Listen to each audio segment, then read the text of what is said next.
Okay, shall we begin?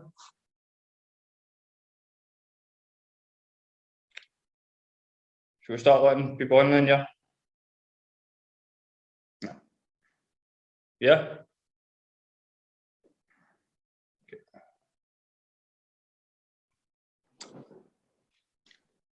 All right. Hello. Hello. Yeah. Hi guys. How are you doing?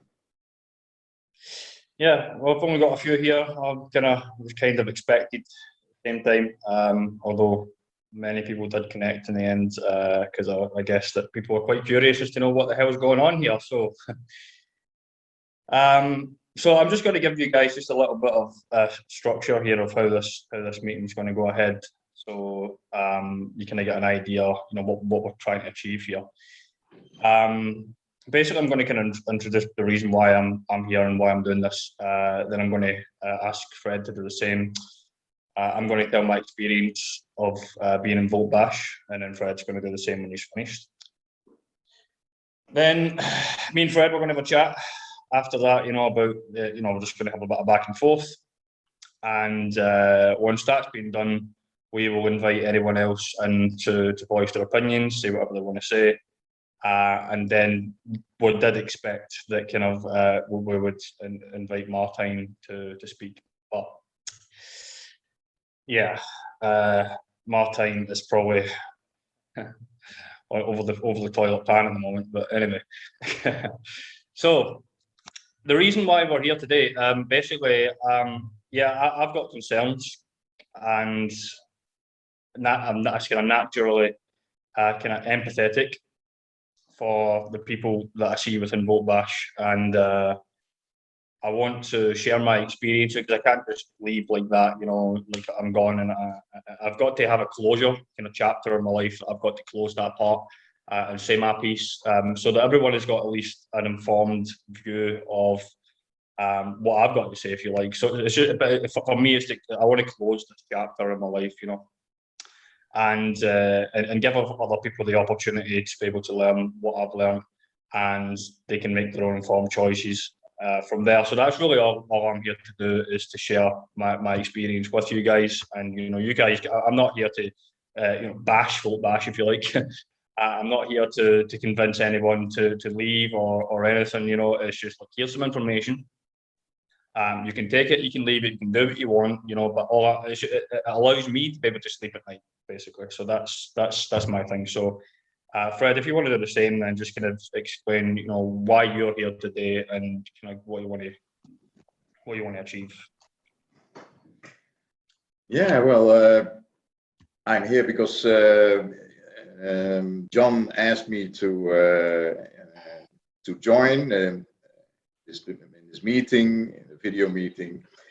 So and he wanted to interview me, and I said, well, that's perfectly fine. I didn't really do anything anymore after I left the organization, and yeah, so maybe this is a good time for you to know what you want to know, or I think at the end they can ask questions. They can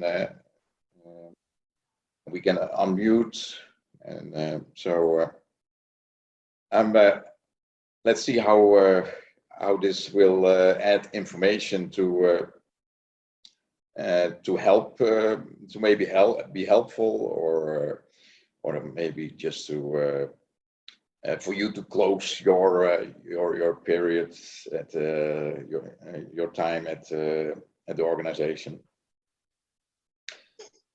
And yeah, I'm happy to give any information that you want to know, because I didn't do anything wrong in my to my knowledge, and all the decisions I made were absolutely without any harm. So I'm really confident that I can tell you everything that you need to know, or that you always wanted to know about what happened And Yeah. yeah, so. Okay. So I'll just start with kind of breaking down my experience through VoteBash. Firstly, I noticed that quite a number of HTC people were leaving. Well, sorry, not leaving, entering VoteBash, and it was kind of hyped up as VoteBash is in general, and it was almost like, you know, you'll be kind of lucky to get into this organization. So I had some people reach out to me, a couple of different people who were saying, you know, yeah, you should join this VoteBash. We're going to launch soon, and so on and so forth. Got on a chat with Darius, because he was the lead. I don't want to name names too much, by the way, because I don't want to put pressure on anyone, but I'm just giving you some context here.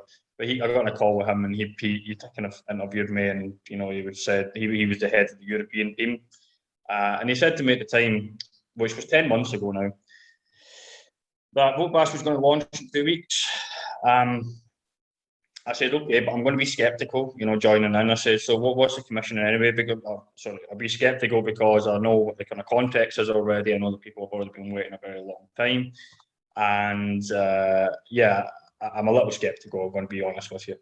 So he said to me, yeah, it's going to launch in 2 weeks. And I said, what's the commissions? He said, well, the commissions is 4,000 for a 600,000 sale, and 20,000 for 1 million. And instantly I thought, well, I said to him, you know, I said, that's a bit of slap in the face, is it not? I mean, it's a software, there's no costs to it, and we're only getting 4 grand for 600,000 sale, in which there's like 96,000 into Martijn's account. That seems a bit unreasonable, but okay. The basis of that was that we were going to get 30 to 40 calls a week, and we were going to close, I don't know, 10, 20 of them. And, you know, when you work, well, I done the math. I basically worked it out that you would be making between 500,000 and 2.5 million a year. Don't ask me how I did the math. It was just the way that I did it. So on that basis, you think, okay, I mean, if it works out like that and it becomes $1 billion company and you're making, okay, 2.5 million a year, sounds okay to me. So I joined, and from there, because it was the season 2 that was joining at the time, and there was this big influx of people that coming in for the season 2 from HTC, it created a bit of a kind of fire going on in the HTC group, because there's more people joining this VoteBash now after such a long time where there's been no results. And so Desmond Soon had posted a message on the Facebook chat, no insulting, not, you know, calling anyone out, but simply asking the question, where's the results? Everyone's joining this VoteBash, where's the results? So there was a couple of people, a few people, not many, that would comment on there. And I was purely observant at this point, because I didn't know anything really, other than that it's not launched for a long time. And so I couldn't say anything. I just observed, and I seen like a few people would comment, and they would, you know, really tear into Martijn. They were not happy about him at all, and so on. But the biggest majority of people, the overwhelming majority, were in favour of VoteBash, and they really supported the idea. They really believed in it, they had a lot of faith in it, and they went against HTC, they went against Desmond Soon in a almost kind of verbally violent way, simply for asking the question like a closer should do. And it made HTC look bad at that point, because they're getting a lot of condemnation now. They're getting all this, you know, why don't you speak to Martijn yourself? Why are you posting on the HTC group? Blah, blah, blah. Yeah. So in the end, Desmond actually deleted that post, unfortunately, because I think that would have resurfaced by now and a number of times. But again, it wasn't the place for it at the same time in the HTC group. It was a negative thing, and you know how HTC are with their positive impact within the group. So, and it was the first time I'd ever seen another company mentioned on the group as well. So it was, I mean, obviously it was touching a nerve even within HTC that there's something going on. So he deleted the post. Martijn took extreme offence, and then he started to, you know, call Dan Locke all the names under the sun, and Desmond all the names under the sun. And as you know, the biggest majority of people in VoteBash are from HTC, and Dan Locke is our Sifu. He's our mentor, and most of us, at least, have got a hell of a lot of respect for the man, including myself. So there's certain people, because you've got your ratios everywhere you look, and there's certain people within VoteBash that will look at Dan Locke like a god, and have a hell of a lot of respect for him. And then you've got Martijn, who's attacking him, and then what's happened here is it's leaving the closers to make a decision between VoteBash and HTC and who should they choose, and they're trying to find this balance, and it was creating a really negative environment, for a while. And I'd reached out to Martijn about this, and I'd said to him, "Where is all this coming from? You're making all these accusations. You're calling him this name and that name and blah blah blah." And he was kind of back and forth with me a little bit, not a little bit hostile to what I was saying. And in the end, he agreed with me, and he said, "Actually, okay, maybe you've got a point. I'll think about it." Because I said, if you're going to keep this up, I'm leaving. I'm not hanging around to listen to you, bad mouthing people. I didn't join VoteBash for that. I joined to be a closer. I joined to come in and close these deals, and you're just, tarnishing someone that I respect, because not even he, but the guy that's working with him has asked a question about what's going on in VoteBash. There's something wrong here, And so it kind of went quiet on that respect for a while, and then it resurfaced again. He's badmouth and Dan Locke and blah blah blah again, and I brought it up again. I said, "Look, what the hell is going on here?" Well, anyway, moving on a little bit from there. I think we joined. What was it? October. October we joined. Yeah, so 2 or 3 months later. The next thing that I noticed was the next red flag was, and I had never spoken to Fred at this point, right? Which was this is how we got to know each other, right? The introduction of me and Fred. So yeah, all of a sudden there was this post on Slack. I can't remember who it was. I wouldn't name the person anyway.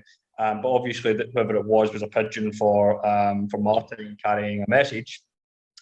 And the message was that Fred's not feeling too well. He's going to be off for a few days, and eventually I think it became like he's going to stay off until February or whatever. Yeah, and it's only December now. So in the meantime, we're going to change the contracts.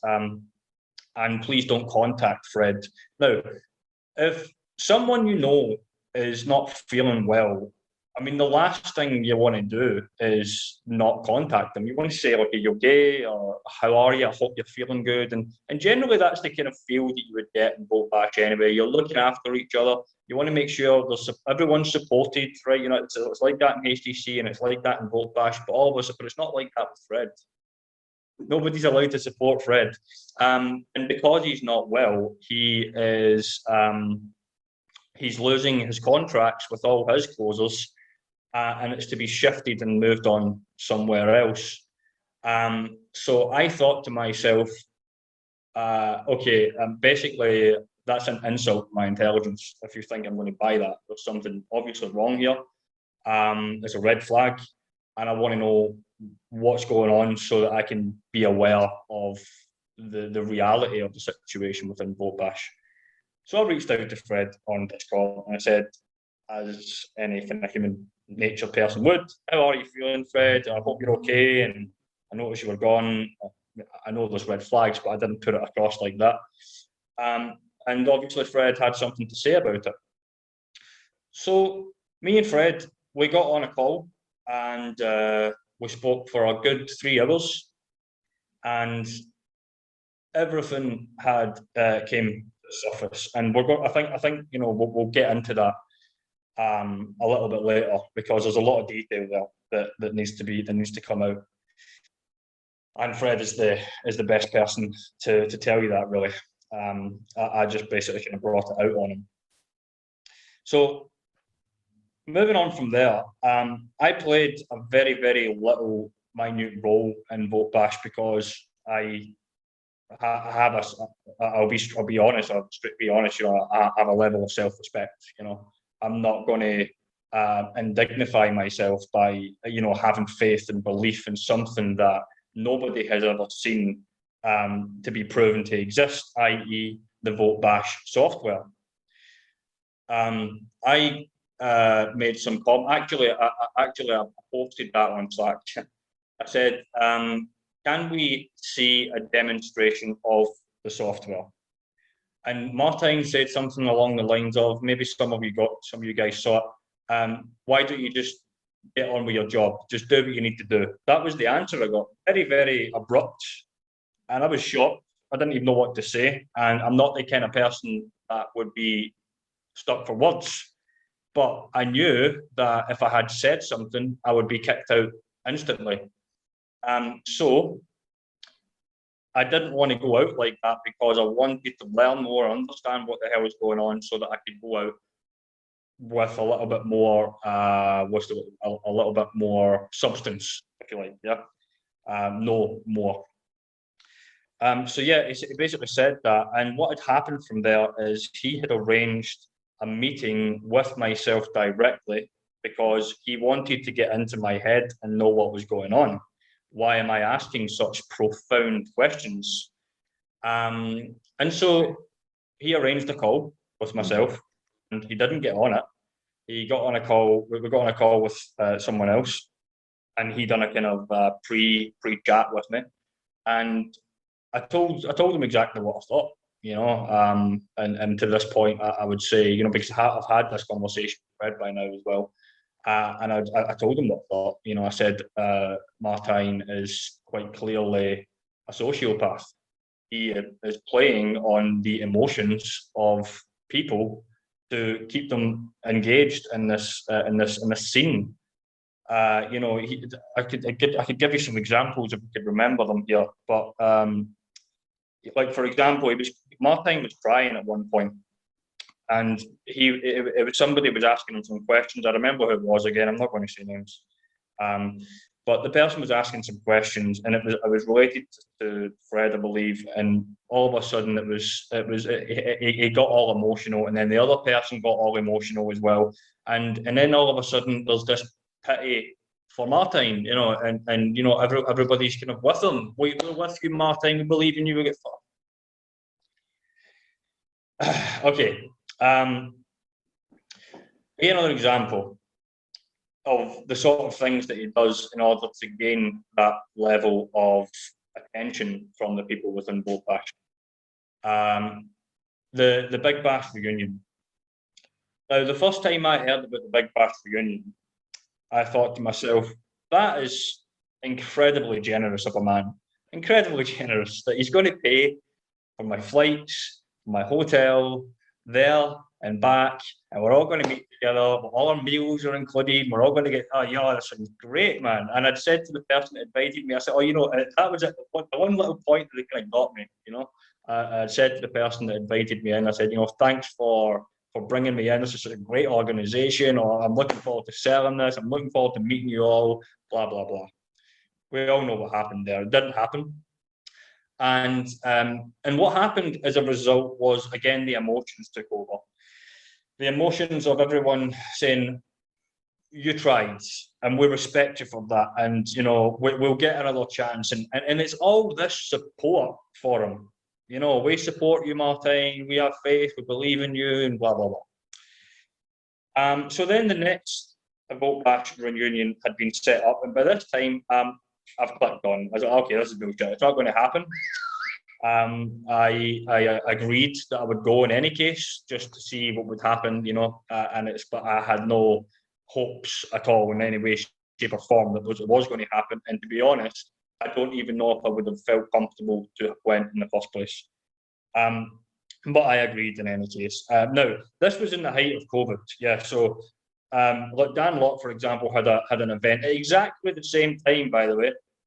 Well, that was the first time actually, and that was the Closers in Black. As if to compete with the event. I mean, it could be just a coincidence, right? But the second time, COVID was a little bit more deeper in terms of travel restrictions and so on and so forth.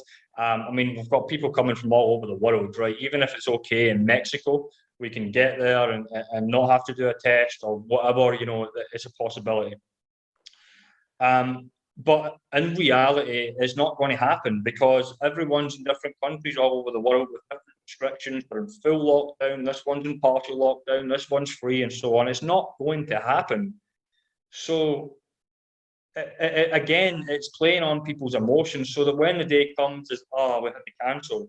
What happens at that point is you get all this emotional support coming from the group towards Martijn that you've tried and we support you, and you can do. It's amazing that you would do that for us in the first place, and so on and so forth. And this is the theme.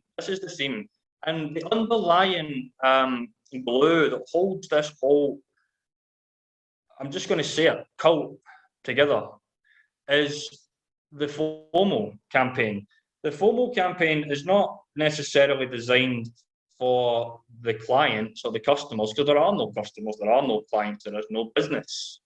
But it may have applied in the case of Formula 2. It may have applied in the case of Grant Cardone, and it's most certainly applied in any other case with VoteBash, the closers, because we saw already that people were getting kicked out for basically voicing their opinion and saying what they had to say, asking the obvious questions, and so people would keep quiet and calm because they were hoping and expecting that someday this thing's going to launch and they're going to get rich and they're going to live out their dreams. They're going to have the house they want, have the dream they want, live in the place they want. It's all emotional. It's all pushing this emotional this thing. And he mentioned that he's fond of people like the Bilderberg group as well. I don't want to go into too much detail about the Bilderberg group, but I know how sinister that organisation is, and that again was another red flag for me. These are exactly the kind of people that would play psychological studies out in society, if you like, to gain a kind of feedback, and that's what I think has been happening here. When you look at the You Can Book Me update every 2 weeks, why is that happening? Nobody's going to book a call. Apparently, other companies have tested out this VoteBash software, right? And they like it, they don't like it, blah, blah, blah. We're improving it from this and we're blah. Okay. Now, and I asked Martijn this on the call when we got on the call. I said, why don't you use the VoteBash software amongst the closers themselves so that they can use it to actually vote on where VoteBash should go from here? Do we like this? Do we like that? Test the software. Because for me as a business owner, when I was doing events and tourism, I was selling boat parties mainly, right? And when I put my sellers on a boat party, they were on the boat. They were jumping off nude in the sea. They were getting pissed on free beer and pulling girls and listening to beautiful music, nice music, and in a beautiful environment in the Mediterranean Sea and so on. They loved it. So that when they came off that boat, they knew what they were selling. They did believe it, because not that they believed it, they know it. They know the product. So that when they went out and they sold it, they didn't speak from a belief. They didn't speak from faith and what they hope the customer's going to get from this product. They know exactly what the customer's going to get from this product, and it comes out in them. The energy, it flows out from them, and the customers can see that because they know they've been through that experience. So I put it to Martijn, why don't you do the same? And I can't remember what the answer gave, but this other question that I asked him that was more profound, there's something I will never forget. And I said to him, this is the second call, by the way, because he didn't get on the first call with me that he was supposed to get on, because he had a pre-interview. And I don't know how much that person told Martijn, because I told everything to him. But I don't think they probably would have said that much, because they knew fine well the situation themselves. I asked that person, I said, look, how much time are you willing to give this? It's already been over a year or whatever it's been at that time, right? You're a professional. Right. Whenever we're dealing with professionals, we're looking at like the different analytics, SMART, and the T in SMART is time. What is the time that we're willing to give this here? What is the constraints here that we're willing? Because you're not going to do this for 10 years. So you're going to do it for 5. You're going to do it for 3. You're going to do it for another 2. You've got to set that boundary somewhere. So he knew as well. But because of the FOMO and seeing what happened to Fred, it was quiet. So we got on the second call, then I got on the call with Martijn and I asked him the question: how can anyone within VoteBash know without any reasonable doubt that VoteBash as a software actually exists? It took him a minute to answer that because he had to pick up his jaw off the floor. Because the reality is there is no evidence. There is a theory. There is an idea that, yeah, it could be put into practice, but maybe it's not the real reason for the creation of this group. What is the real reason of the creation of that group? That's the biggest question of all, and that is what we're here to talk about. What is VoteBash? And I'm not telling you that I've got an answer for you. I don't. I'm as confused as most people. But what I can say is there's something wrong with it, and what I see in the emotions of people disturbs me. The people that are holding this together, right? We've got all these closers, right? But see some of these heads that are holding the fort. When they get these questions, again, I won't name names, you know who I'm talking about anyway. You can see in their body language, in their facial expression, in their tone of voice, and their reluctance to answer it. They'll even try to get out of the call, you know, as soon as these types of questions come up. What's happening? When are we going to launch? Where are we here? What is going on? What are we doing here? And this typical response, we just have to have faith, we have to have belief, and you know, he's always working behind the background. And Martijn is becoming less and less present on these meetings as well, which is leaving even more pressure to the heads of these calls to take all this pressure onto themselves by the closers when it comes. And it gets to a point where it breaks them down emotionally into tears. Now, as Fred rightfully pointed out, we had a pre-chat last night, rightfully pointed out that in every person's life, they've got kind of 40 years generally to work with, right? VoteBash has taken 2 of them so far. Is it worth it? Now, let's suppose VoteBash launches tomorrow and you're a millionaire in a year. Is it worth it? Why did we have to wait 2 years for that to happen? Why couldn't I have just said, look, let me know when you're ready? Instead of this consistently posting on Slack, consistently trying to get engagement, consistently trying to get people to update that you can book me when nobody's going to book a call with you. You don't know what the software is. You've never seen it before. And so it's never been marketed. It's never been launched. No one is booking a call with you. So what's the reason behind this? You can book me update every 2 weeks. And by the way, that was the reason that they kicked me out. The reason for it, in my opinion, is to keep the people within the group engaged. And that tells me a lot about what this is. It's a cult. And cults, when you're dealing with a leader, they need that consistent engagement from the people that they control. They need the belief, they need the faith, and they need to be able to direct them and to lead them and to give them action calls to take. You know, that's just how a cult works. But I've never seen anything like this on an online basis. But the emotional damage that I can see this is causing is bordering on criminal. It really is disturbing, you know. When I join these Tuesday meetings, I join, I have a little look, what's going on, and they're just blah blah blah blah blah, and I go, ugh, I'm going to eat my dinner, and I won't even sit at the meeting, you know. I'll hope that when I come back the next day, there's news on Slack that it's launched, and it's never ever the case, you know that, right? And even when I just got kicked out just recently there because I didn't update the you can book me, it was mentioned to me that there was going to launch in 2 or 3 days. Now, I've been kicked out of Slack. I don't know that it's launched, but I'll bet my left bollock it has not been launched at this point. All right. So correct me if I'm wrong. So that's what concerns me the most, and that's probably the main reason that I've created this meeting, is because I'm concerned about people's emotional well-being. I'm concerned about their psychological well-being, and you know, it hits me here in the heart, and it hurts. You know, it hurts to see that.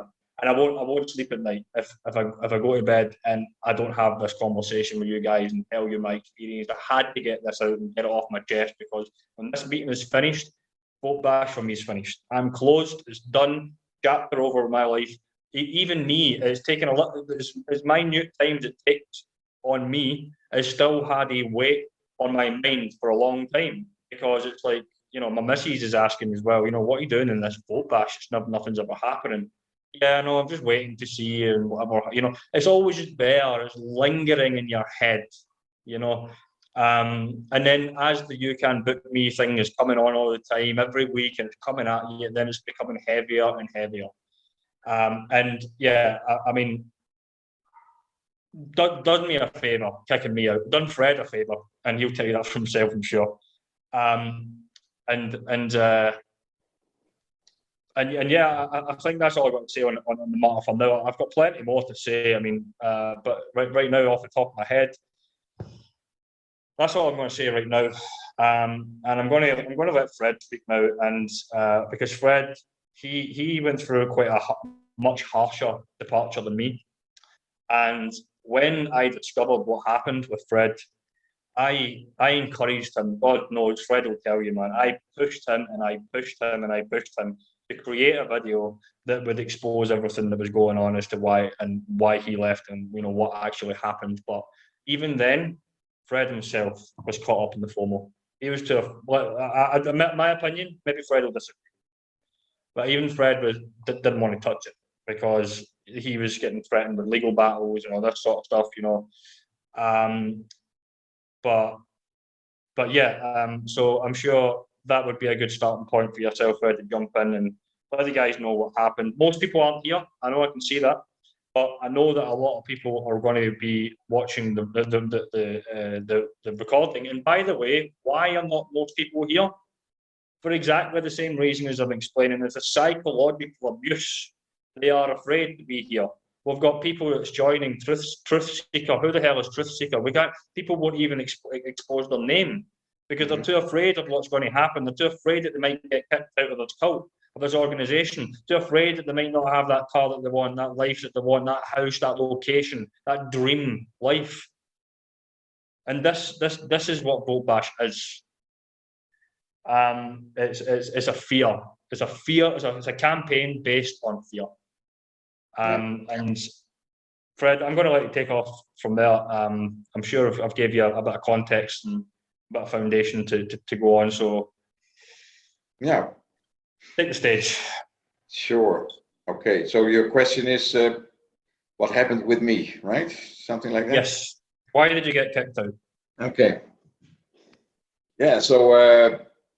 Yeah, I see that. I see some familiar face names. Sorry, and faces on the photos, and I see a few people I don't know. So let's start. Let's give a full story from the beginning.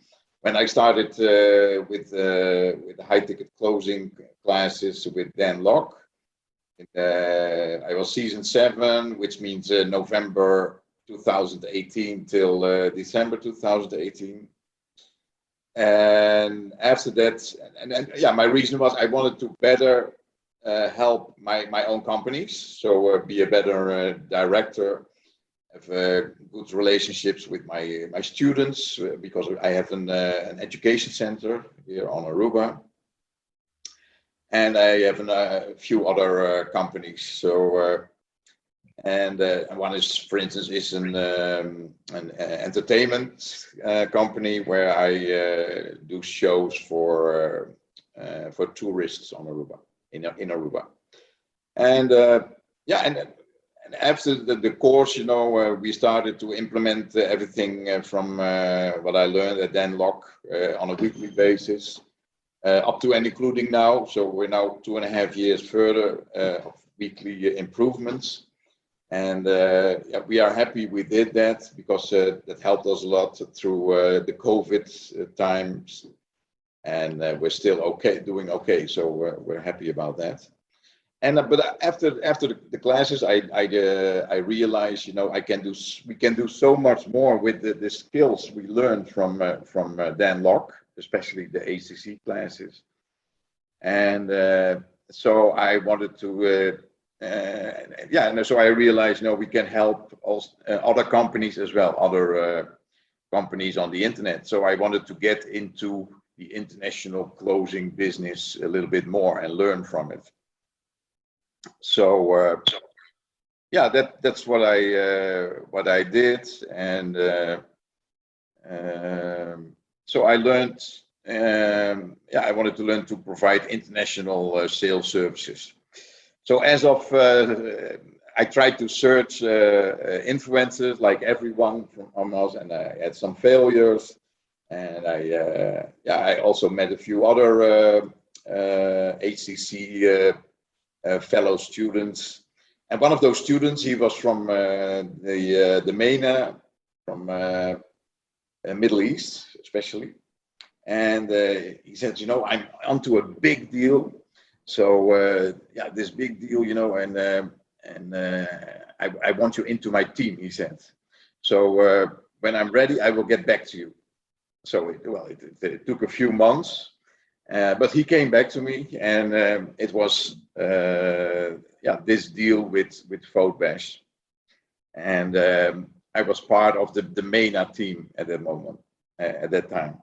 So I signed the agreement, and that's how I came into it. I was a team member, and I was a senior client success consultant.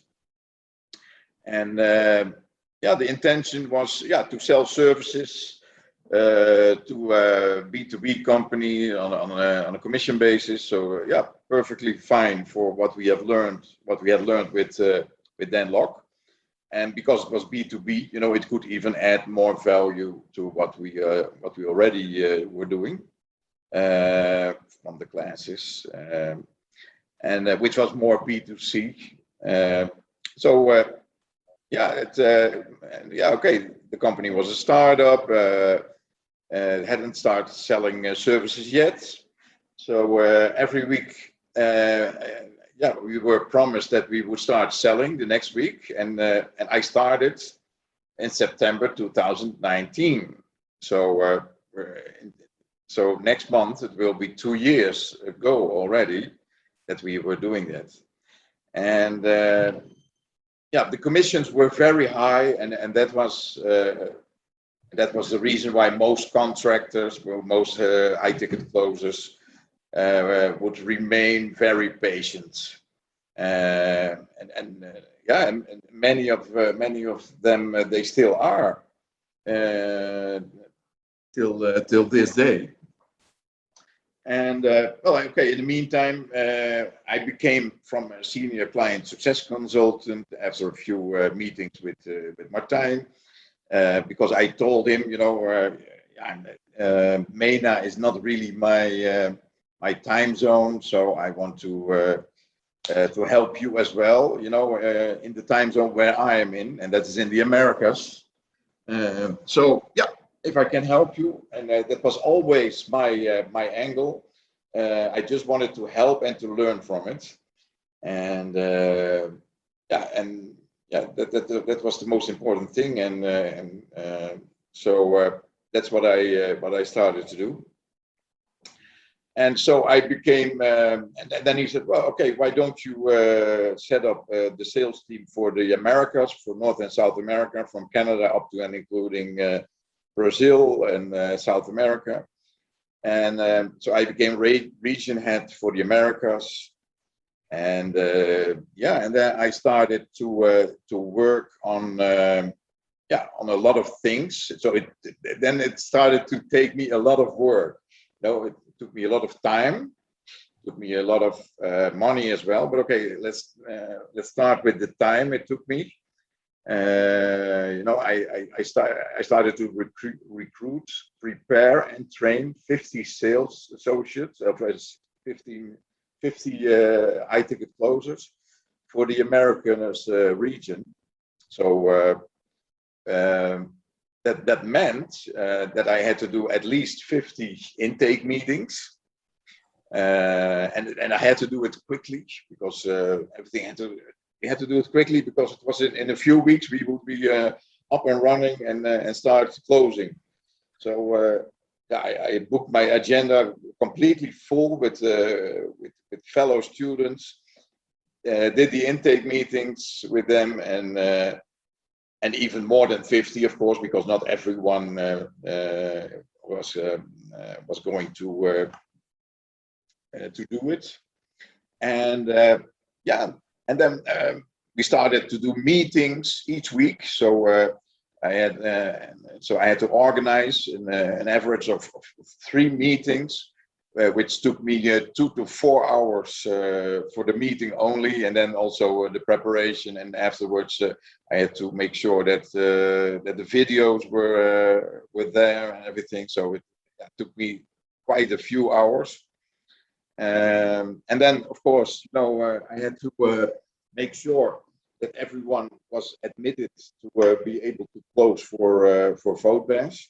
So I had to educate them and prepare them, train them, and then for each one I had to do a role play, a final role play, where I would give them a grade, which we used internally. We didn't give them the grade, but it was just for us to make sure that we could admit them.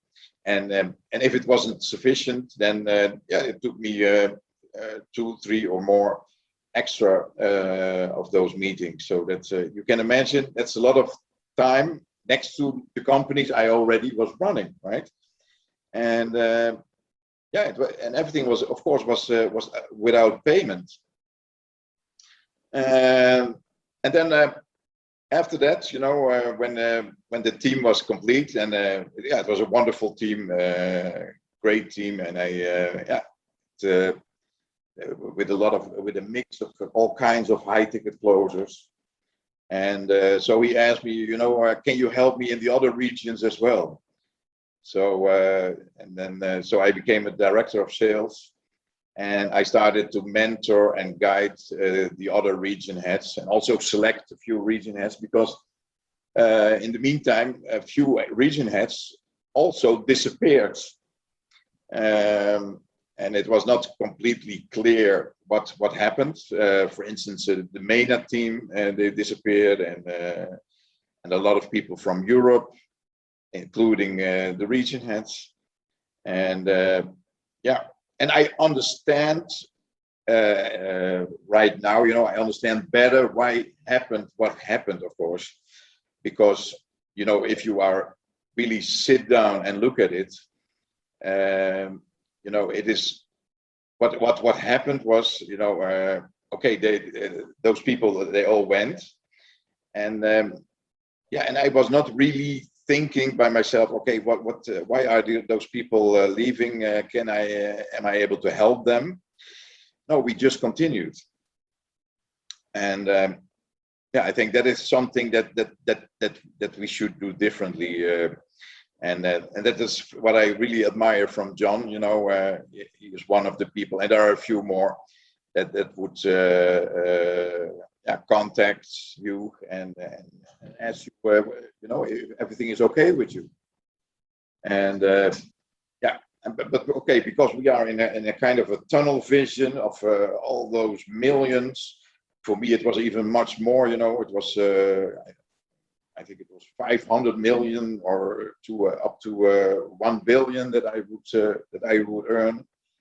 And but for me, okay, to be honest, it was not really the most important thing for me, and it never has been, because many times, I was asked, "What are you going to do with your money?" And there are wonderful apartments in New York, and I don't know where. And I always said, I will see. It's not, for me, it's the most important to help the organization, to help the people, the team we have built, to make sure that they are as ready as possible, and that's the most possible thing. And for me, it was also important that everyone would feel happy in his working place, and feel loved by the other people. And for me, that was the most important thing. And yeah, so I started. But okay, I started to lead the region heads team, mentor and guide them. So I mentor them in the to help to be able to recruit for their regions, to prepare their new high ticket closers, and to train them. And yeah, and of course I did that for the Middle East and North Africa, for Europe, for the Asian Pacific.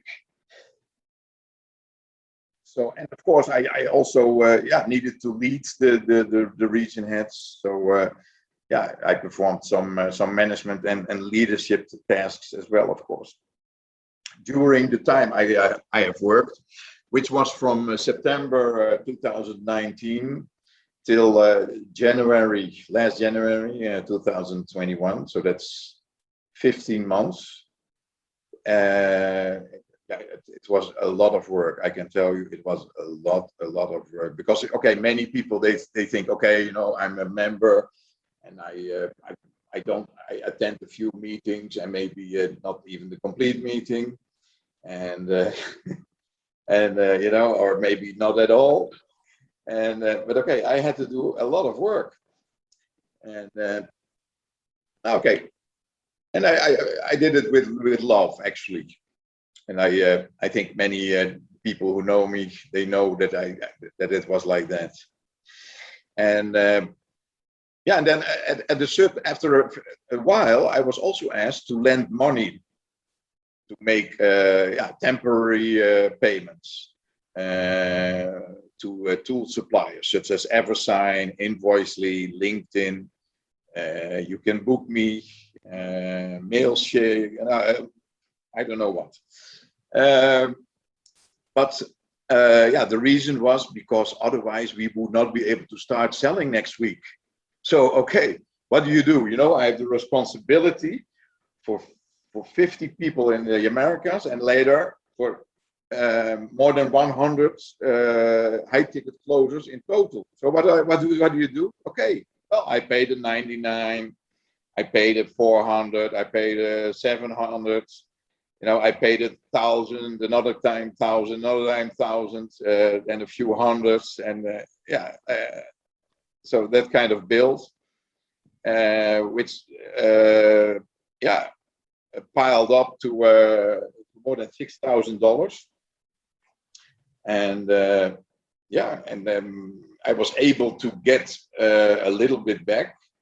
So, but there's still more than $5,000 that is open, and that I didn't get back, and I didn't get any promise that I would get it back either. So, well, that's something that is, yeah, that is my whatever, that is the thankfulness, you know, I received for for everything I have done. Probably, I don't know, and. Yeah, that's what happened. And okay, so, but okay, I was working, and you know, I was hoping, like everyone in the team, that we would start closing, and we would start getting results, you know, and yeah, that would be awesome, because yeah, imagine, you know, if you would be able to pull it off, then yeah, that would be very good for your reputation as well, of course, right? So, but okay, it became December 2020, and I remember it was the beginning of December 2020. It was Sinterklaas, I think. It's the Dutch Santa Claus, and it was around that time, and it was on Saturday morning. 7 o'clock in the morning, I looked on my phone. I woke up, and you know, yeah, what I did. Okay, I wanted to see if there was anything special going on this beautiful Saturday morning, and I received a message from Martijn. You know, what are you doing? You know, I don't see anything happening on Slack. You have to engage everyone. And I told him, yeah, sorry, Martijn, but this is not my style of leadership. You know my style of leadership, and you know how it is. You know me already for a year, for more than a year, for 1 year and 3 months. And you know, my style is that I have a very good communication with you. I communicate everything I do with you, and that worked perfectly fine and perfectly well. And yeah, and I give as much love to all the people I have a responsibility for. That's all I do, you know. And I think that a lot of people when they were young, they missed a few things that had to do with love, and I think most people they need that. That is all they need. So that is how I work, and you know, I don't think it's necessary. Yeah, it's necessary to engage anything. You know, I think what we should do, we should start getting ready, so we can close, and that is the most important thing, because people are waiting already for over a year, and it takes them a lot of time to do all of this, and yeah, and you know, I was really getting tired, you know, because it was a lot of work. You can imagine, you know, if you have to run a few companies here on Aruba, if you have a company, you know what it takes, you know, to run a company. It takes a lot, and if you have to do this as well, you know, then it takes an incredible lot. Okay, but okay, there was you know, there was a big promise. So okay, that helps, right? And so, and then, okay, we spoke it out. I saw it as a discussion, as a normal discussion, and we said, okay, let's and then that is yeah, okay. I understand. Martijn understood it, and we would move on as normal. But then what happened during the December month? What Martijn was doing, he was changing the organization. So he was putting different people above me in the organization, in an organization diagram, and certain regions next to our departments, you could say. And yeah, that's what's and the people that were put above me started to take over a few things that I should be doing without any communication with me. Diluting your it was diluting your need to be there, basically. And I just want to add to something there as well, because I noticed that it was because Martijn was saying, oh yeah, Fred's getting greedy because he wants to do everything, he wants this and he wants that, and blah blah blah. But again, this is the manipulation of emotions, because what was happening in reality was Martijn was preparing to get rid of Fred, because Fred was not doing as he was told, and that is not, you know, he was supposed to be following that leadership. So it was diluting the roles more and more. Yeah. Yeah, and okay, you know, and I can totally understand that people act as they do, because you know, if you get a big promise for millions, then you think, wow, that's amazing. You know, I can help my family, I can help everyone around me. So that is amazing. That's wonderful. So okay, I will stay here, and I wait what happens, and see if everything will come true. And then you get an instruction from your manager or from the leader, and then you know, the instruction is okay, maybe it's not so bad, but okay. But then you get a few more instructions, and the instructions are getting worse and worse. And then, you know, and then at a certain moment, then it can really become really bad, and it can even become criminal. and it goes gradually, but that's what happened actually. So what I noticed at the end of December 2020, that the leadership changed. They wanted to change the leadership to from love to fear. So if you don't do the checklist, then you are not able to close next week, right? And it could be any week, because every week we would start closing. So and I was really tired, and I said I said, I am not able to do this anymore at this moment. I want a few days off and think a little bit. I want a vacation, because I was working for 1 year and 3 months in the weekdays and in the weekends, right? So I said to Denise here in my office, I said, please, I'm really tired. I can't take this anymore. This is not this is not what I built up here. This is not my leadership style. My leadership style is love, and it's not fear. So please tell them, that I need a few days, maybe maximum a week, and I want to think through and have some vacation, which is normal, right? Why wouldn't I have a little bit of vacation? And before I knew it, I was kicked out of Slack, and I received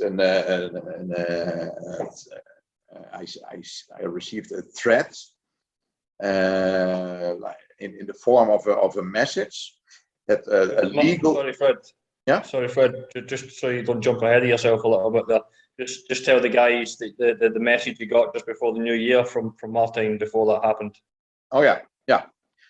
Okay, of course. It was when I was kicked out. It was the 7th of January or something like that. And before that, just before New Year, I sent everyone a message to wish everyone Merry Christmas and a Happy New Year. And everyone sent me messages back. I still have them. It's a wonderful. It was wonderful. All those messages from all the people in the organization. And in the new year, I sent the message again to everyone, and I received message back, even video messages, and really heartwarming messages. And I did the same with Martijn. So I also sent him a video message, and he sent one back. And it was, it was as if everything was tip top in order. He had big plans with me, he said, in the video. And of course, I still have the video. So, and then he kicked me out, like I just said, because I wanted a vacation, and he started to send me threats, the strangest threats you can ever imagine that he sent me. It was really incredible. Let me see if I can find it here, because it was something you have never seen before. It was really incredible. He would send me a legal team to Aruba at the end of February. And the legal team would, what would they do? It was really unbelievable. What he said, dear Fred. He starts with dear Fred. You can't believe it that it's dear Fred anymore, because please remove your VoteBash entry from your LinkedIn profile effective immediately. After your recent sabotage actions against VoteBash, you should not have a VoteBash on your LinkedIn profile. Also, VoteBash and my attorneys will be in contact with you in February with a cease and desist and further steps to obtain legal remedies and equitable relief due to your recent actions against VoteBash. As soon as all is normal with the travel restrictions, we will send the attorneys to swiftly handle your situation and serve you in Aruba. And they will report you to the police authorities in Aruba, but not limited to slander, defamation, tampering, sabotage, trademark infringement, theft of trade secrets, confidentiality breach, and fraud. I started to talk a little bit louder from it. It's terrible. You have clearly consciously breached your written and signed VoteBash agreement multiple times. And there is undeniable evidence along with witness accounts about your erroneous activities towards VoteBash. Our case is clear. Now we will enforce and defend our reserved rights. The charges against you will be severe in your jurisdiction of residence. Regards, Martijn Atell, CEO of VoteBash. So that's what I received, and and he was not. So I thought about it and I said, well, okay, what I will do, I will stop my contract officially. I don't want to be a part of this anymore because this is crazy. Imagine. If I have an education center and if a student, for instance, would not pay me for a month or 2 months or something like that, right? Okay, I would send them an email, please start paying again because, we also have to pay our bills, right? But imagine that I would send an email like this, that they would think I'm crazy, right? That this is not normal. So, yeah, okay, that is what I received, and and then what I noticed after a few days, for instance, was that suddenly I was in LinkedIn, and suddenly there were 40-50 people unfriending me in LinkedIn. I thought, well, how is that possible? Suddenly all those people from VoteBash, they are unfriending me. Why are they doing that? I didn't do anything wrong. And and then I via a few friends from VoteBash that I had, and of course I won't mention them, but they told me that there was told in Slack that I was hacking LinkedIn accounts, and that's why it would be better to unfriend me in LinkedIn, and also to give me some rest, because another thing that happened was I was kicked out of Slack and I couldn't communicate anymore over there. But in the meantime, there were lies were being told about me. Lies that have been told about me were that I had physical and psychological problems, and I needed till the end of February to know if I will be able to even continue to work. So that was what was being told, and I think there were a few other lies. I'm not sure exactly what it was again, but I will have it somewhere. That's what happened, and I just continued with my own businesses, and left VoteBash alone. And I was not really. It was not really my idea to do anything more. because what they did with the LinkedIn unfriending, that was a criminal act. It's infamation, and so that is a criminal act, because you are not allowed to do that. That's against the law, and that is what I mean. That gradually, you get instructions, and gradually you are getting worse and worse, and you are starting to do criminal acts, and that's very bad, of course.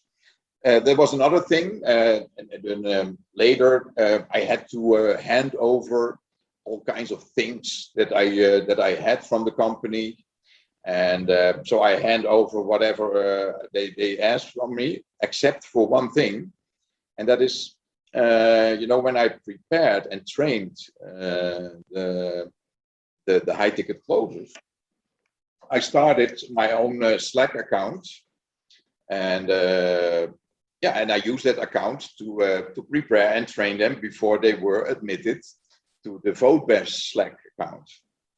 And and then I was required to hand over those Slack accounts. And I thought about it, and I thought, okay, maybe it's not so bad to hand over, but then I thought, no, I'm not going to do that, because that would mean that, that all kinds of private conversations that I had between the high ticket closers and me during their preparation and training, that would be handed over to VoteBash, and that might hurt the high ticket closers, and I thought that was not ethical. And and if you compare it with, for instance, my education center, right? If I have a few classrooms here, and let's say we would train certain people, the management team or whatever, or the sales team for a company here, and then we would make recordings of that, and I would not give those recordings to our clients, because that is confidential between your students and you, and I don't think that the client has any right to those private conversations you have with people, because sometimes the conversations can be also personal. So I decided not to do that, and that was the only thing that was a big issue. And but I told them, no, I'm not going to do that, and for this reason. And by the way, it was my account, so I created the account, so it was mine, and sometimes this organization think that everything that everything is their property, but that is not the case. So that is about, I think, what I can tell what happened with me, and and if I wouldn't have been kicked out, maybe I would have been still doing what I was doing, because I totally understand what happens with everyone, because, and especially when you are not in a leadership position, then you think, okay, well, I just try to do everything at the lowest level, and I hope that we will start closing soon, so we will get results, right? And and okay, and I also understand that if people are being kicked out, even if it was if you were very good friends with each other, then the big promise, the big monopoly game promise we get makes us very greedy, and and separates us from each other, and actually that's what we see happening now around the whole world. you know, if we look around the world, we see a lot of separation, and that happens, and it also has to do with a lot of money, and yeah, and also and it creates tyranny and dictatorship, and yeah, that is very sad. So actually, you know, I'm very thankful that that I'm out, because if I wouldn't be kicked out, then maybe still I would be yeah, spending all my precious time to this. And of course, you learn things from it. And you know, if it would only be disadvantages, then it would be unbearable. But okay, yeah, I'm happy that I'm out, and I don't want to be in anymore, of course. And and we are doing very nicely what we are doing, and yeah, and that is for now that's a very nice challenge, and we have a lot of fun with it, and good results. So don't worry about us, you know, even in this COVID times, up to and including today, we are okay, and we hope that we will stay okay, and I hope all of you will stay fine in this period of time, and I hope that there will be a very good solution for everything, so we will be able to enjoy our lives. Yeah, and I hope that yeah, that everything will all of your dreams will come true with this. And it yeah, and if you decide to wait for that, well, it's perfectly understandable. Yeah, I have nothing to say about that. Okay, yeah. Do you have any more questions? Well, yeah, but just before we move on, we inviting everyone else. I'll just kind of have a wee bit of back and forth with yourself. Then we just because obviously you've said a few things and it's made me remember a few things. When we first when you were sort of kicked out of VoteBash, and we had that 3-hour conversation that night. It's a pity we didn't record that, actually, because that was we went right into the nitty-gritty there of detail of kind of what was really wrong with this whole group. That said, I don't want to just focus on what was wrong as well. I do want to touch on what's right as well, because the guys in VoteBash, you know, they are a good bunch of people, man. We all came from HTC. We've all been through the same thing, and I know that.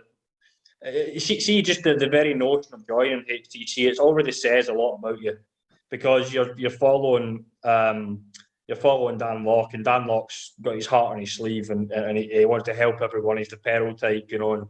And so just to join HTC in itself really makes a statement about someone, because they're resonating with that energy.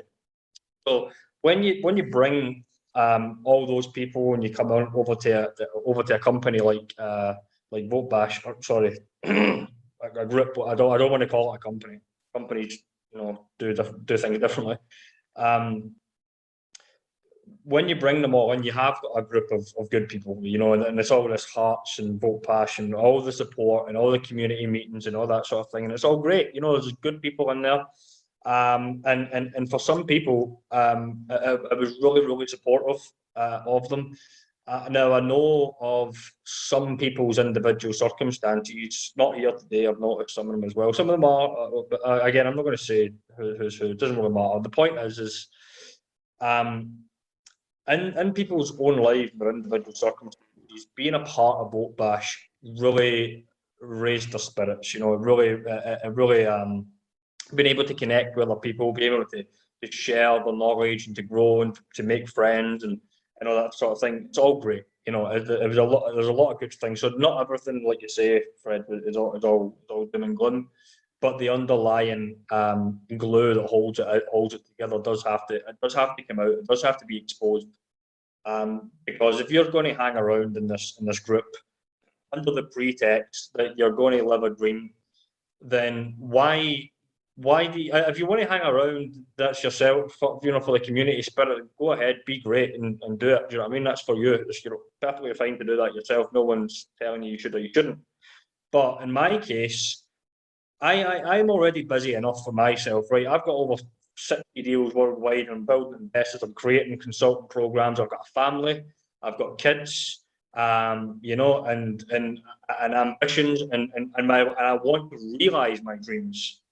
And I don't want to be hanging around being promised by a sociopath who's manipulating people's emotions, under the pretext that is going to come on that basis, you know. And so if you're going to create this thing, this VoteBash that's never been proven to exist, then let me know when it launches. You know, just give me a shout. I'm there. I'm available. But don't call me out every 2 weeks and ask me to, you know, constantly engage and constantly be a part of it because you feel that you're going to lose your closing team. We're all there. You know, you don't need to tie us into it. Just let us know when you're ready, and we'll come and we'll sell. We're not going to role play for 2 years and get perfect at it, and then, you know, doesn't release for another three or 4 years. It's crazy. But yeah, there was a lot of good things, and for some people, and I understand why that's why they're not here, because they feel that they don't want to lose that tight grip, you know, because to be exposed to the reality of what VoteBash is would be to almost admit to yourself that you're wasting your time here, and that is too much for a lot of people to bear. That is the biggest fear of FOMO of all, is the fear that you've given your dignity, your self-respect, your time, your energy, your belief, your faith, all that time, only for someone to come around and say, you know what, you're wasting your time. You've been taken for granted. You've been taken for a fool. More people struggle to admit more that they've been wrong and go the right direction.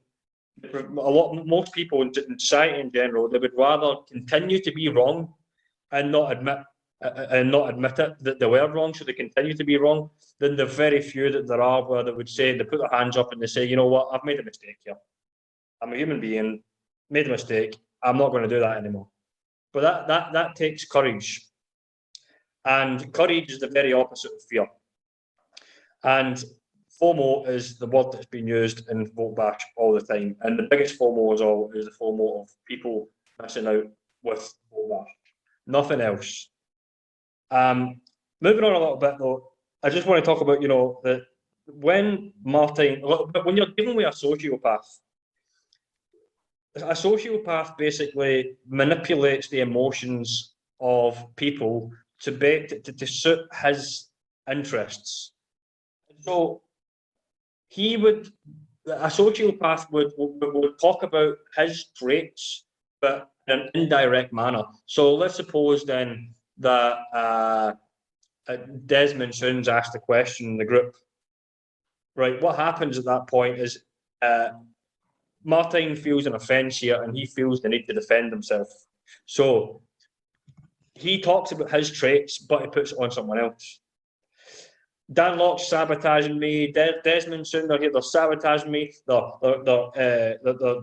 defaming me. I should be holding legal actions against them.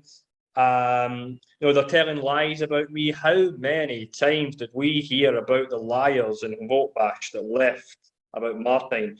How many times do you have to hear about someone lying about the same guy over and over and over again before you might just stop and wait for a minute and actually go, you know what? Maybe there's some substance to this.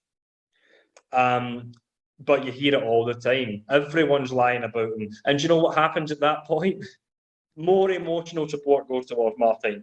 Oh, we believe in you, Martijn. Don't worry about these liars, those naysayers, they're just negative and blah blah.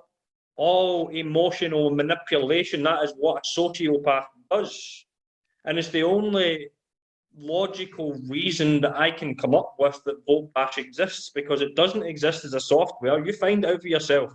Go out there and ask on Slack. Go find it on the App Store. Go find it on a website. Go and ask a company that's tried it out. Go prove that VoteBash exists. At the very least, try it out, you know. So yeah, a lot of people were saying that they lied about him, and then again it came back to Fred. Fred's lying. He's been in America's team and he's lying about him. I don't know I don't know if any of you guys.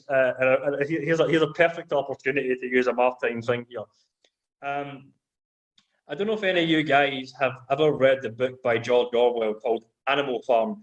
Put 3 in the chat if you've heard of it, or put 2 in the chat if you haven't heard of it. Not put 1 or put yes or put no.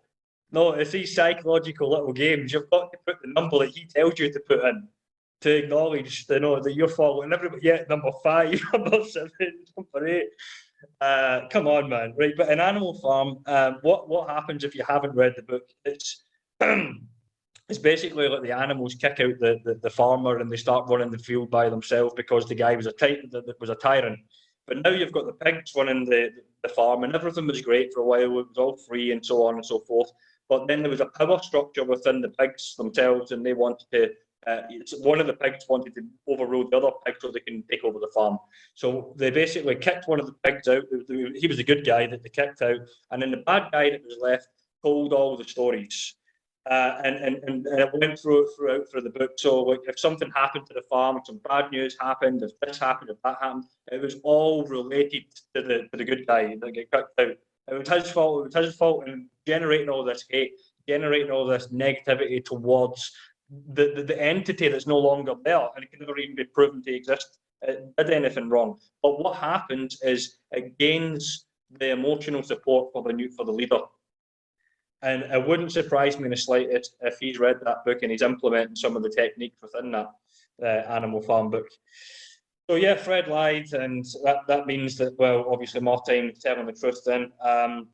And by the way, when Fred had the control of the Americas team through his own Slack, why everything hit the fan so hard basically was because as is my opinion, right, is because Fred had control of that group. Sociopaths can't handle other people in control. A sociopath needs to control absolutely everything. That's why all the directions come. That's why the engagements come. That's why all the instructions come over and over and over again, because they need that control. They need to know that, they must get off on this. A sociopath, this is the sort of thing they get off on, because a normal person could never handle the emotional responsibility that would be required to tell 145 people every single week that we're going to launch the next week and then not do it. Some people I heard had lost their house because they've been waiting for so long. I don't know who it was, and again, I wouldn't mention the names if I did. Right, but where's the empathy here?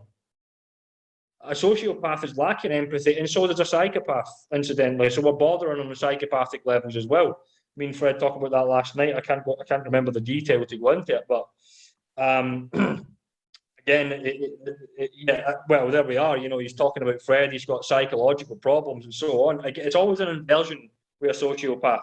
A sociopath will tell his straight about the people that he doesn't want around him, because then the followers of the leader of the cult will then support the leader and think that he's telling the truth about the enemies, but actually the enemy is staring them in the face every single day, giving them instructions and direction. Again, my opinion, I'm not saying go, I'm not saying stay. I'm just making sure I can sleep at night and send my piece. Yeah. So just any other notes that I've got here. Yeah, I mentioned that. Cool. I mentioned that. Yeah, and he was always playing the victim. Always playing the victim. He was crying at one point on the Zoom, and everybody was emotional and supporting him. When I was gobsmacked. I thought, Christ, you really aren't buying this shit, man.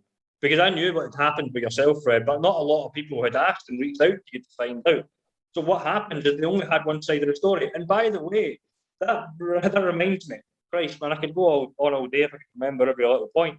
When during that day, when he had that Zoom meeting, I was talking, because this is just after you'd mentioned in the Americas team, he was mentioning, he mentioned the word transparency, because somebody was reaching out to him and asking him about it and so on, and he mentioned that everything was transparent, and he started crying, and then everyone started getting emotional and supporting Martijn.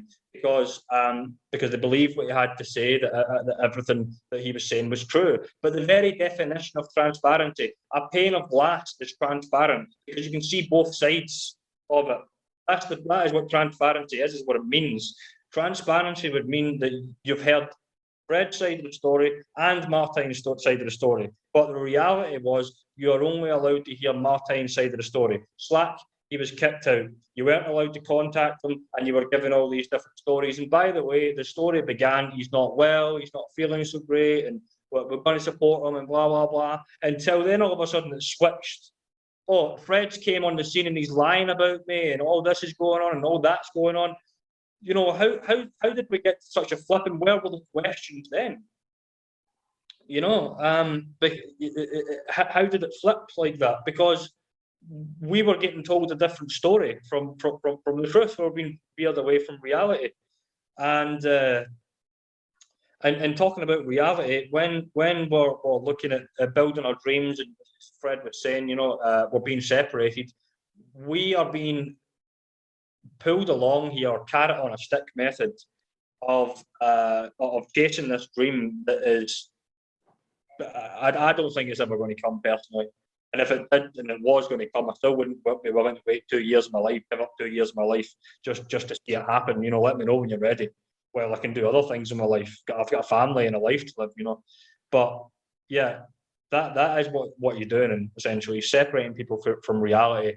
And the worst thing of all is the level of psychological abuse that's taking place that people don't even realise it's happening, and it is bordering on criminal. I mean, there's enough there now that practically an investigation could take place as to what the hell is going on here, because people are given their time. They're being directed. They're being, you know, pulled along on a carrot on a stick here with no end, in sight. Just constant promises of next week, next month, whatever, you know. And it's nobody sets a time limit of how much they're willing to give. I already cut out. I basically, you know, without saying anything, I'm out. Let me know when you're ready. And then it's getting pulled, and everybody's messaging me, by Christ. John, you need to update you can book me. John, you need to get 10, 20 messages from different people at the same time, because they're all so committed and devoted to play that part. Can somebody reach out to John? I'll do it. And everybody's jumping. They're jumping. They're really under control of Martijn's command, because he's a sociopath, and a sociopath requires control. And it needs to be realised. And certain people, especially, really need to get a grip of it. I think a good half of the people are a bit like myself, are kind of taking a back seat and just like, yeah, you know, we'll wait and see what happens. But there are a small number of people that are really being pulled along with us, and then an even smaller number of people that are, you know, would just about do anything that he says, and are really emotionally invested in this, and that's what hurts me the most. I see it in the body language, I see it in the facial expressions and the tone of voice. I see it in the reluctance to face the reality of it. And it's always, you know, we've got to have belief, we've got to have faith. You know, he's doing everything that he can, and so on and so forth. That is a cult, and a cult leader. That is what they do. That's what it's based on: is belief and faith and control. Now, if there's anything else you want to add to that, Fred, great, go ahead. And if not, we can open up the room. If nobody wants to talk personally on camera, they don't have to. They can put something in the chat. That's fine. But yeah, if there's anything else you want to say, Fred, go ahead. And if not, we'll open up the room to everyone else. Yeah. So if anyone wants to ask a question, you know, I can answer it. No problem. I can open up the mic for you. I don't have any secrets, because I don't need any secrets, and never did. The people who work here with me, they know everything about me, or almost everything. That's absolutely no problem. And by the way, Martijn has been well informed of this meeting, and he's been given the opportunity to be here and to defend himself and say his piece. And again, speaking about transparency, I've offered him, I've said to him, this is what's happening. I basically sent exactly the same message as I sent to all you guys. Yeah, I've sent exactly the same message. He unfriended me on LinkedIn, and a bunch of other hardcore people within VoteBash, they also unfriended me. But this again is another testimony to what's going on here. When Martijn kicked Fred out, you weren't allowed to speak to him, and he wasn't allowed to come into Slack and give his opinion and have a real transparency. In this case, transparency has been offered. It's been made clear to him exactly how this meeting is going to be conducted, that people are going to say what they need to say, and then he'll be allowed on to say his piece and defend himself. Now, if he was, I don't know, morally correct, if you like, honest, genuine, correct, right in what he's doing, then he would be here to defend himself. But instead, he's hiding under a rock somewhere, because he knows that when faced with the truth face to face, there is no denying it. There is no defending yourself. And the only thing that's going to happen is he's going to make himself look worse. But if he's not here to defend himself, then here we are again. He can create all the stories and manipulate everybody. I don't know what he's been doing in Slack, by the way. I would imagine he's probably been egging you guys on not to attend here. I mean, I got more connections in the last week than I've had in ever, I think. So I know that everybody's interested to hear what's got to be said here. But because of this FOMO, because it's this cult, because there's a leader, a sociopath under control, and they're afraid of losing this dream that's probably never going to come, as far as I'm concerned, they're not here. But I know for a very, very good idea that the biggest majority of people that aren't here today, they are going to see this recording in secret and not mention anything about it. So to all those guys, that this meeting been made not just for the guys showing up, it's for everybody. We understand where your position is. We understand that you're afraid to come here, and even have your name to be seen here on the Zoom, and cahoots to all you guys who have came here and put your name on the Zoom. Fair play and hats off to you for that, for the courage you've shown.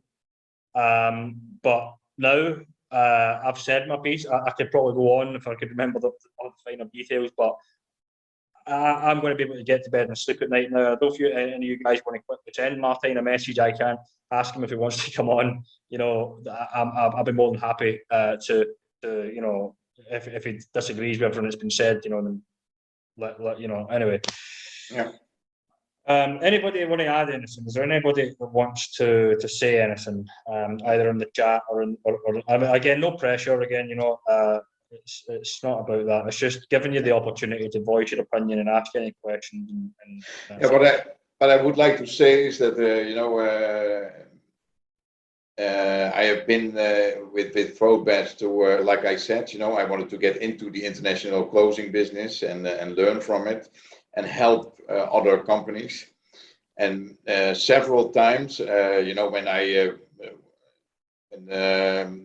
I was talking with Martijn, I always told him, Martijn, if I'm not useful anymore in this organization, just tell me and I will be going, because it's nice that you offer me, the money if we get the results, but if you feel it's your company, I said, and if you feel that I am not useful anymore, that I'm not performing, then just tell me and I will be going, no problem.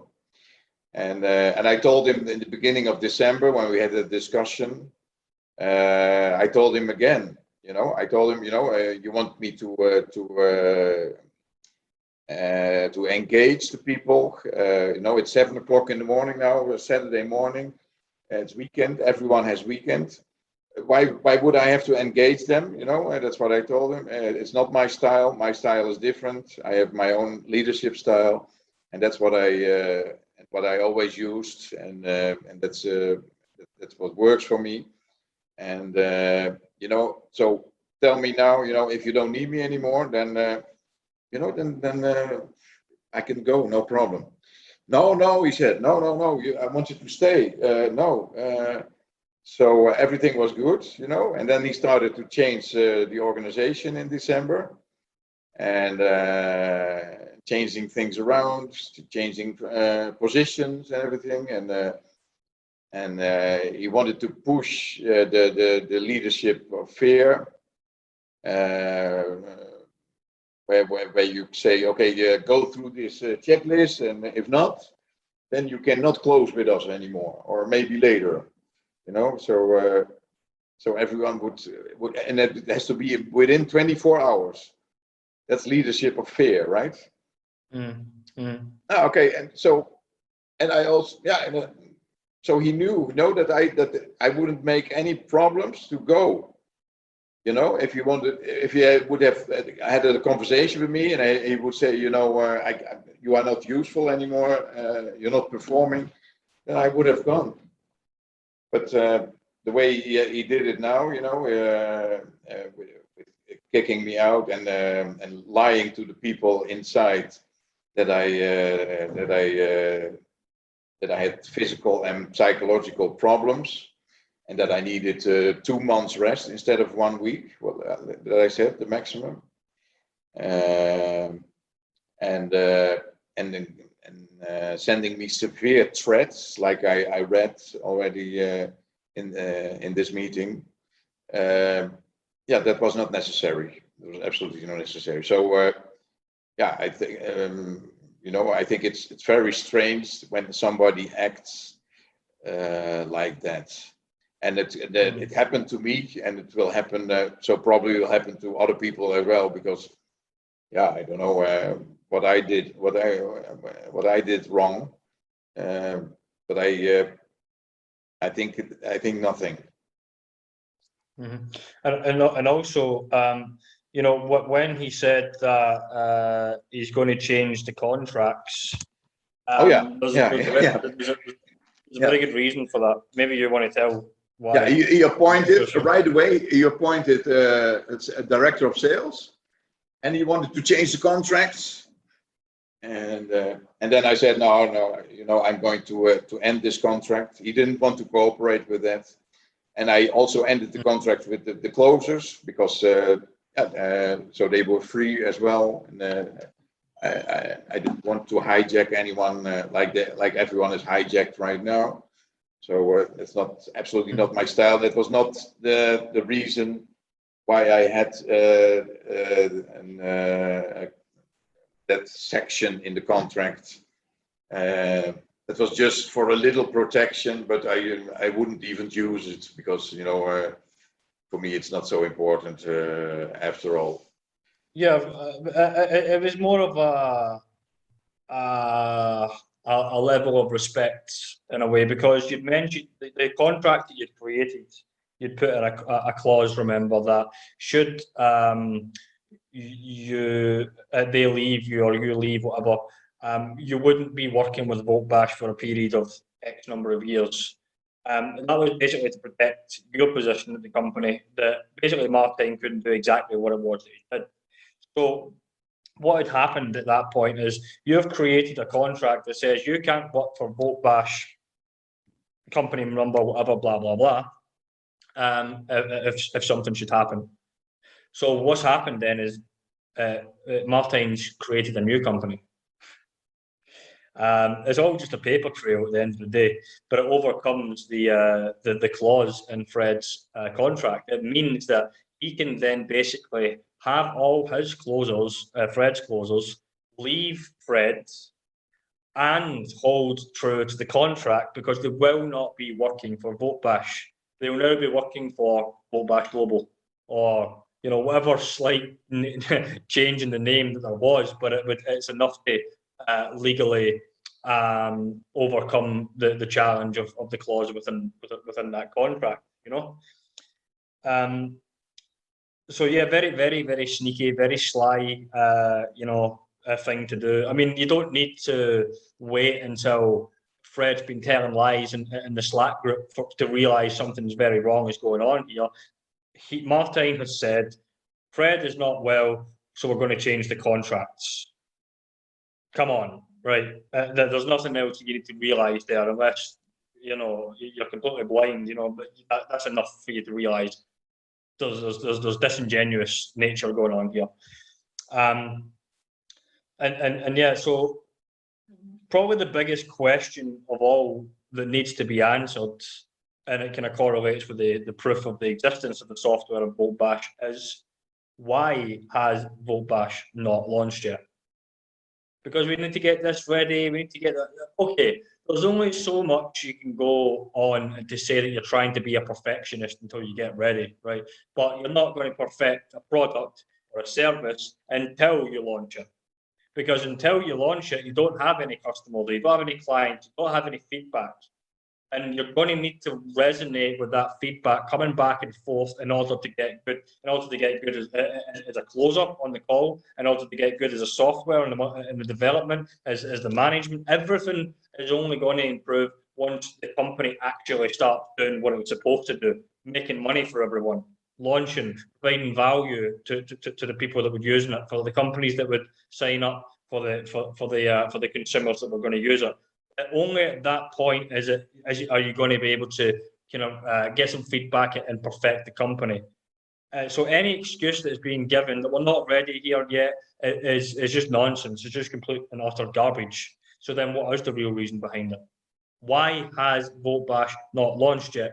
Because we want a good, strong inbound. We want people cramming through the doors. We want hot leads. We want people I guarantee you ask every single person in VoteBash, do you mind doing a cold outreach and start selling this program right here and now? Every one of them are going to go, get me on the phone. They're going to call random Tom, Dick and Harry's and they're going to sell this fucking thing.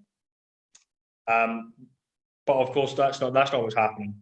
So if anything to take away from this is, why is it not launched? Where's the proof that it exists? And, watch for all these red flags. Why would you wait? Why would you wait 2 years to have something launched when you can just get on a call with them and say, John, we're launching now, or better still, we've launched. Do you still want to join? Yeah, cool, let's do it. But instead, we're wasting our time. We're holding belief. You're holding faith. We're being directed.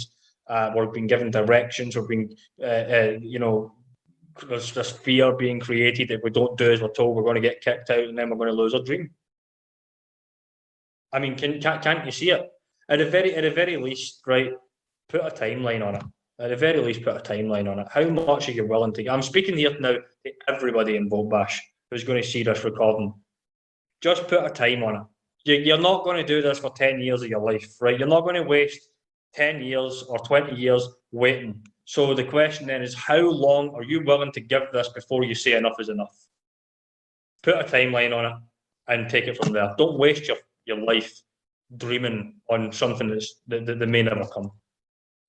That's all I got to say, really, on that. And I'll be able to sleep at night. And I suppose it's a wee bit selfish of me in that respect, but I'm doing it from love, because I see the psychological abuse that's taking place, and it hurts me to see it. It hurts me to see people defending this sociopath because they've got this belief and this faith in the guy. So I've said my part, and for me, that's closure on VoteBash now. I can move on. Even for me now, I'm able to move on. Even as little bit of attention as I gave it, it was still a weight on my mind. And now for me, as of today, I can let it go. It's gone, and I'm going to move on with my life, and I'm going to grow. I'm going to, I'm still with HTC. I'm still with all you guys. I'm still here to support everybody and the role plays and so on. You'll see me in the Discord and stuff. But in the right direction. Well, thank you for inviting me, John, in your final meeting with the organization here. Mm. Very welcome. Do you have any more questions for me? I think that's it. Oh yeah, yeah. Just say you're glad that you got chopped out. You did. Yeah. Was it a blessing in disguise? Okay. Well, I was happy to help you with this. Yeah. All right. And Okay. Anyone else then before we end the meeting, or are we all done here? All right, cool. Guys, I wish you the best regardless. I mean, I might have my qualms with VoteBash as an organisation and a cult, but I have a lot of respect for the people within it. And I truly wish you all well, and I truly wish you the best. And I just hope that you're going in the right direction, whatever direction you choose to go. So that's for me. Yeah, wishing you all the best. And hope we will get out of this COVID situation as soon as possible. Yeah. Okay, man. All the best, guys. Have a good one. All the best. All right, man. See ya.